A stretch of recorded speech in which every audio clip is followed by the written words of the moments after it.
Bharat aviation sector में बड़ा खिलाड़ी बनकर सामने आ रहा है, जिसमें भारत के स्वदेशी मैन्युफैक्चरर्स इसमें नई जान फूंकने का काम कर रहे हैं। भारत की दो बड़ी एविएशन जायंट एयर इंडिया और इंडिगो की तरफ से 1000 नए विमानों का ऑर्डर भारत को एविएशन इंडस्ट्री में एक बड़ा एज दे गया है। और जैसे जैसे भारत अपने विमानों की जरूरत को पूरा करता जाएगा, वैसे वैसे भारत एविएशन इंडस्ट्री में दुनिया में एक अलग जगह बना चुका होगा। यही वजह है कि बोइंग ने हाल ही में एक मोटा निवेश करके भारत में इंफ्रास्ट्रक्चर को बेहतर करने के लिए बड़े कदम उठाए हैं। साथ ही साथ बोइंग भारत से अपनी सोर्सिंग को $1 बिलियन तक ले जाने के विचार में है। मतलब यहाँ धीरे धीरे बोइंग भारत को सप्लाई चेन का मुख्य हिस्सा बनाने के लिए बड़े कदम उठाने में लगा है। वहीं इसी कड़ी में भारत की गोदरेज एरोस्पेस एयरबस और बोइंग के सप्लायर के लिए एयरक्राफ्ट पार्ट बनाने के लिए बातचीत कर रही है। जिस तरह एयर इंडिया और इंडिगो ने भारी भरकम विमानों का ऑर्डर दिया है, उससे नाना करते हुए भी 2000 से 2500 इंजनों की मेंटेनेंस की आवश्यकता होगी।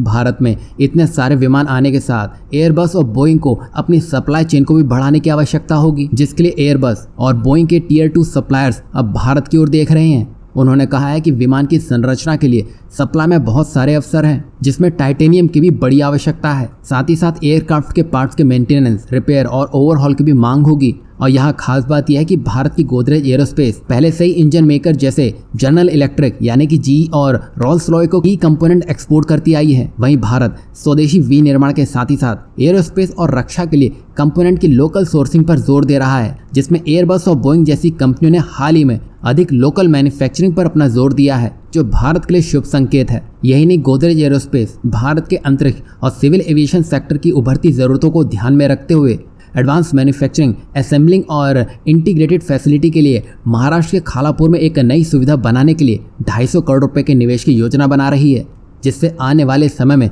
गोदरेज अपनी प्रेजेंस को भारत के साथ ही साथ दुनिया के कोने कोने तक ले जा सकेगा। कुल मिलाकर सार ये निकलता है, जिसमें गोदरेज एरोस्पेस धीरे धीरे अपनी उपस्थिति भारत के हर उस बड़े प्रोजेक्ट में शामिल होकर कर रही है, जो आगे चलकर भारत को बड़ी ताकत देने वाला है। जिसमें जनरल इलेक्ट्रिक के 414 इंजन मॉड्यूल बनाने से लेकर चंद्रयान 3 की मशीनों में जो कंपोनेंट लगाए जा रहे हैं, ये कंपोनेंट मुंबई के विक्रोली स्थित गोदरेज एरोस्पेस कंपनी में बनाए गए हैं। और 14 जुलाई को श्रीहरिकोटा से चंद्रयान 3 लॉन्च होने वाला है। तब इसरो के वैज्ञानिकों के साथ ही साथ आपको गोदरेज का नाम भी इससे जुड़ता दिखाई देगा।